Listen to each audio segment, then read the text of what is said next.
Agoy, tingnan nyo guys, nabulag siya oh. Wala na siyang mata, mabuti na lang buhay pa. Yan, may sugat pa, ginamot namin siya na Betadine. Kahapon kasi, pinakawala ng anak ko, pinalabas sila. Tapos hindi namin na-notice na may uwak pala na. Diyan, nag-ikot-ikot. Tapos bigla siyang nakagat. Tapos nabisi ang lahat. Aroy, nakita namin, duguan na. Mabuti na lang yung tatlo, nakatago. Yan ang tatlo oh. Ayan.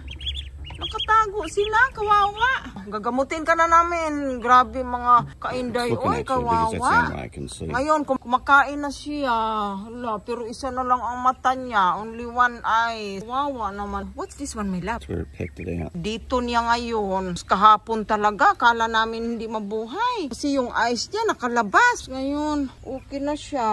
Ito pa naman yung kakaibang kulay, my loves. Ginoo ko. Oy, hindi ko alam yung mga uwak na yan. Mga ngain pala ng mga sisiw na maliliit. At sa pato. First time ko nalaman na kumakain pala yung mga uwak na yan. Ngayon alam ko na, naku, ito naman kasi si Makmak. Hindi nakikinig. Sabi namin na wag munang pakawalan kasi hindi pa sila ready. Kasi nadala kasi kami. Ayan ang sugat pa niya. Oh, mga kainday, mga pisaya. Oh, yan pa ang sugat niya. Ayan, gumaling-galing na. Nag-dry na siya. Kasi nga, nadala na kami dahil nga itong aming aso na Oscar, patay na yung isa naming manok. Kaya hindi talaga tinitigilan hanggat hindi mamatay. Kaya sabi namin, wag pakawalan itong pato namin.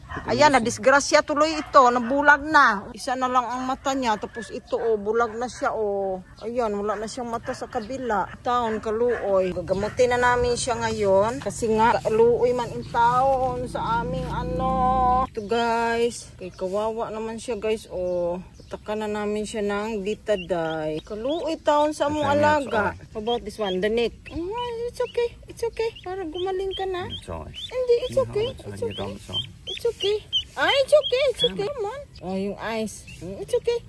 Oh, it's okay. Don't let her eat. It's a medicine.